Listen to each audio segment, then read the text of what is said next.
Welcome back to another episode of the Ag Carbon Podcast from the Ugaro Carbon Alliance. I'm your host, Chris Daly. We are back again live in Chicago, and I'm here with my pal, Kelsey. And today we are chatting about winter grazing. But before we get into that, Kelsey, tell me a little bit about yourself. Yeah, thanks for having me, Chris. My name is Kelsey Miller. I live in Billings, Montana. I am a support agronomist for Ugaro Carbon Alliance, serving Montana, Wyoming, and Colorado. I've been working with ranchers in the West for going on about 20 years, and now I consult for more than 100 ranches to help improve their grazing management.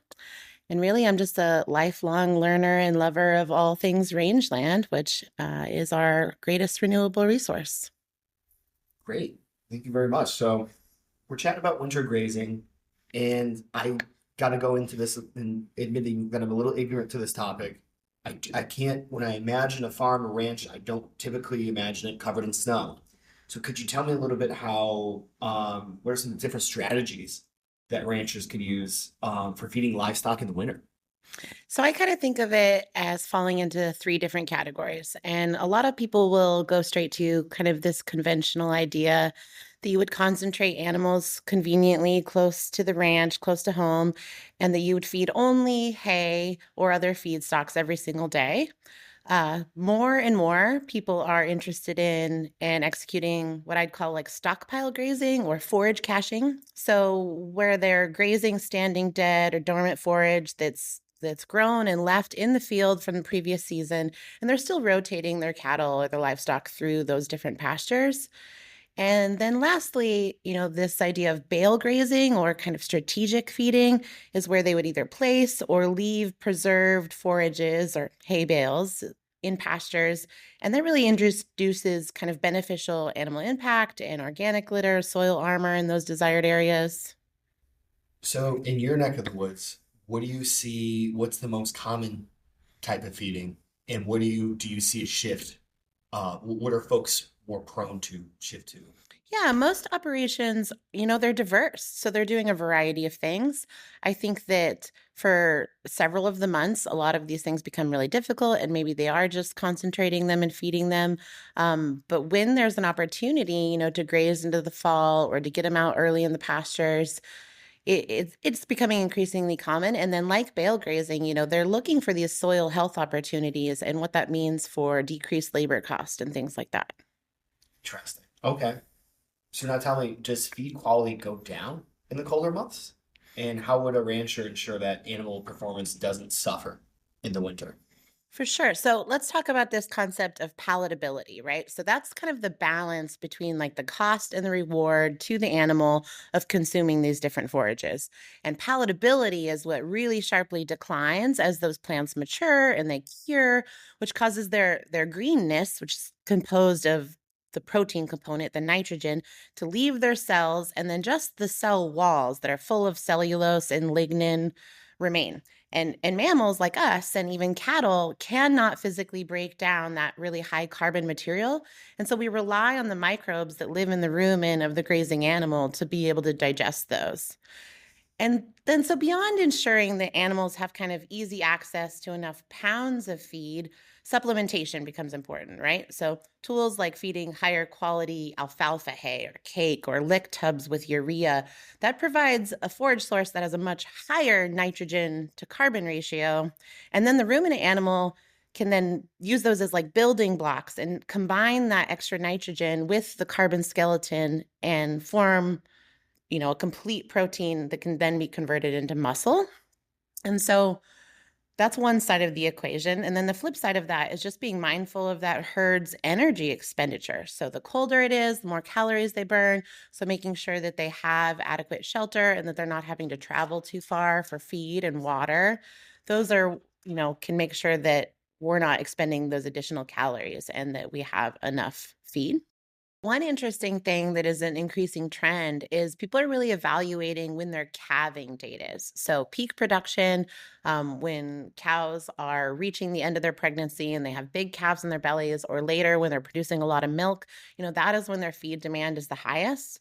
So, evaluating that and either moving it later into the spring or even switching entirely to fall calving can help people really align those high energy needs to when they have an abundance of available forage.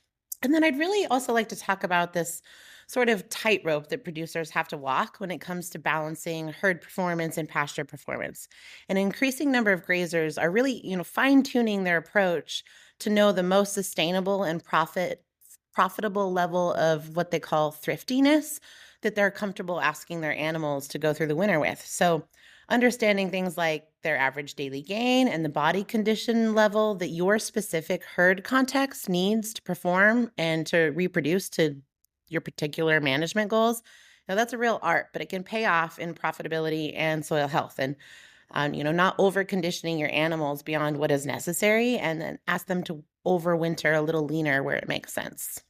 Folks who are familiar with this podcast, with Agoro's overall mission here, some of the practices we offer, and folks listening in familiar with Kelsey here, know that we talk about improved grazing quite a bit and just different grazing patterns. You mentioned earlier that cattle can graze on dormant pastures. When forages are dormant, is there still a risk of possibly overgrazing? Yeah, so I think there can be a lot of confusion about this subject and certainly not a free for all. So, in general, I'd say that we know that especially perennial forages respond a lot more resiliently when those grazing events happen after the plant has gone dormant and is done actively growing and it's restored its own root reserves. However, the remaining stubble height that we leave on the plant after the herd moves on is still incredibly important. And that's for a couple of reasons. So, one is that the extra material really insulates the growing crown of that plant from extreme cold and really cuts the wind speed, right? And then it also helps retain more moisture so you're not losing as much moisture through evaporation, and it physically kind of traps snow when it's blowing by, so it's getting more moisture and losing less moisture. And then also, when the cattle come back in the spring and you've left enough litter, standing litter, dormant forage on the plant itself, it kind of provides this, high carbon feed source. And the cow really likes to balance her rumen. So the new growth has super high protein content, is really rich, and she's going to want to take bites of that. And then she's going to need something more straw-like to make sure the bugs in her rumen are happy. And that also is really important when it comes to preventing issues like grass tetany or possible toxic loads from poisonous plants that might be growing. What kind of poisonous plants could you find? Well, in the spring in my area, one of the first things to come up is something called death chemists. As you can imagine, as it sounds, yeah, it can be quite toxic. And usually, there's this nutritional wisdom idea that the cattle kind of know that that's not palatable, right? There's a high risk of consuming that plant, but because it's also really high in protein and they need that protein, there's a high reward. So there's chances that they might target toxic plants more heavily in that scenario. So that's when it's super important to make sure that they also have something healthy, safe, and high in carbon to consume along with it. Are there certain opportunities or advantages for soil health improvements that producers can take advantage of with winter grazing, with the type of grazing we're chatting about today? Absolutely. So I'm a huge fan of bale grazing as a soil health improvement tool. I think it provides a lot of opportunities for producers to, first of all, reduce their labor inputs, but more notably, it's sort of a shortcut or a cheat code for building soil health, especially in arid environments. So the key benefits I see is that you can attract a lot of positive animal impact in areas that are not already preferred grazing areas. And then that residual hay, some people call it waste hay, right? Nothing is wasted in nature, though. And so what's left behind is a great way to provide sort of that protective soil armor that we're going for. And it adds structure and even seed sources into the soil. So both of those things really jumpstart and improve those beneficial biological processes. And in effect, this can sort of speed up or inoculate the soil with these beneficial bacteria and those essential nutrients, provides both a feed source and structural habitat for soil and microbial life. and that works to insulate from temperature extremes and holds moisture like a big old sponge. Could you tell me a little more about water in this scenario as well? So we're chatting about them eating, how they're going to get moisture. Yeah, so some livestock in different contexts are just really adept and interested in just eating snow instead of walking to water. So, not every herd, not every animal does this, but oftentimes producers will notice that they never even come to water in the winter because they're eating the snow if it's on the ground. So that can present an absolute opportunity to get some more utilization and animal impact in areas that are maybe difficult to provide tanked water to otherwise. Wow. Okay. So a lot to consider here when winter grazing. What are some other things that folks should and can consider? Yeah, in some regions, the soil itself totally freezes solid, right? So we can get away with kind of higher grazing densities there and returning more frequently without having to have concerns about compaction. And so the soil itself stays nice and firm, and it's not getting muddied up by a big herd. And so I have a gentleman that really likes to graze his riparian areas when they freeze solid because he doesn't want to utilize them when we can damage them and they concentrate there in hot weather. I love that. I also want to bring awareness to kind of many different kinds of cold hardy forage species that can provide a high quality feed source. So also these are often seeded, and a lot of annuals can remain actively growing and maintain their digestibility and protein into the colder months. Things like brassicas such as radishes and turnips, which are a great soil health tool, and other annual cereal crops like winter rye. Okay. Is there anything that producers ought to watch for or let's say avoid during winter grazing or bale grazing that you chatted about? Yeah, they're well known, right? And so top of mind for stockmen is always related to animal performance, their productivity, and their safety. So they're always making sure the animals maintain the body condition that they need to have, their health is paramount, and that they're not losing calves or injuring themselves in those more difficult conditions. So that's extremely important. We talked a little bit about plant toxicity. So that's always concern when more palatable forages are less available. So that early growth in the spring of those poisonous plants, or things like risking pine needle toxicity, is always important to manage, especially during gestation. And I mentioned urea supplementation. So that's a really common thing to have in your lick tubs. And mature cattle do great with that in combination with grazing things like, basically straw or corn stalk. But certain classes of livestock, like young calves or horses, it can be absolutely deadly if they consume it. So you'll have to make that decision and weigh that risk. With bale grazing, one main concern is that if you have kind of unwanted seed distribution or really any kind of feeding, you want to be careful that you're not buying poor quality, weedy hay, or that it just doesn't contain unwanted species that you don't want in this new area where you're feeding. So especially into kind of native rangeland that's pristine, crested wheatgrass and Kentucky bluegrass can become really prolific. And then the last thing with bale grazing is that if they're not fully utilized, say you have a warmer than anticipated winter, maybe they just don't want it as much. And so you can kind of leave a bunch of hourglass bales out in your hayfield. That wouldn't be good. Or you just have these really thick piles of overloaded carbon stalks, and it takes a really long time for those to break down. And so they can be unsightly, cause kind of uneven bumps in the field or other, problematic obstacles. And then lastly, I'd just say that I'm a real firm believer that ranchers need to appropriately value their own labor and make sure that they're paying themselves a fair wage for their operation and taking into account everything that they're putting into the winter.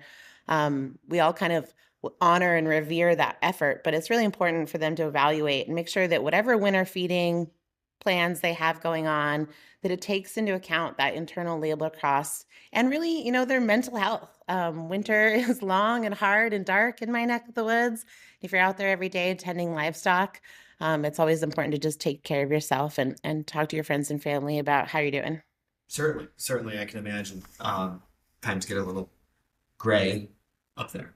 Let me ask you this question, Kelsey. I've had the opportunity to chat to folks who live in the PNW and here in the Midwest. We're recording this today in Illinois, and I asked them, "What do you love about the Midwest? What do you love about the PNW? What do you love about Montana?"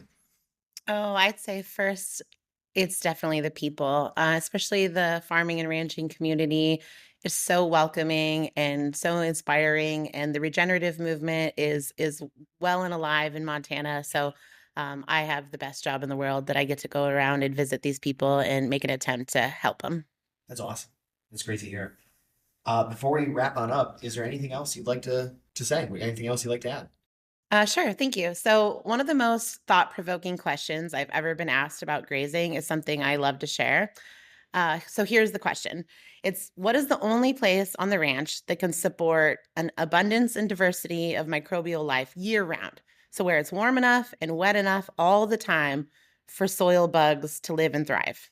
So, the answer is sort of a trick question, but the only place is the rumen of a grazing animal. So, right, warm enough, wet enough, it is the perfect habitat for those real soldiers of soil health to live year round. And that's kind of the key to healthy and productive working lands is optimizing our grazing management. And those of us that work at Agoro Carbon are just really proud to be a part of helping that ranching community, graze more regeneratively and to sustain productive and happy ag communities. Kelsey, thank you very much for joining us today. One last thing. Any listeners in Montana who want to reach out and talk to you a little more about this or have questions about a program, what's a way they could reach out to you? You bet. You can go to agorocarbon.com and find a way to connect with me. You could email me at kelsey.miller@agorocarbon.com, or find me lots of trade shows and events, or maybe ask some neighbors that you know are working with a carbon program. Great. Always a pleasure. Thank you so much. And that's a wrap. Thanks for joining Agoro Carbon Alliance's Ag Carbon Podcast. Want to hear more about regenerative agriculture, carbon markets, and more? Head on over to Agoro Carbon Alliance's Knowledge Hub on agorocarbonalliance.com.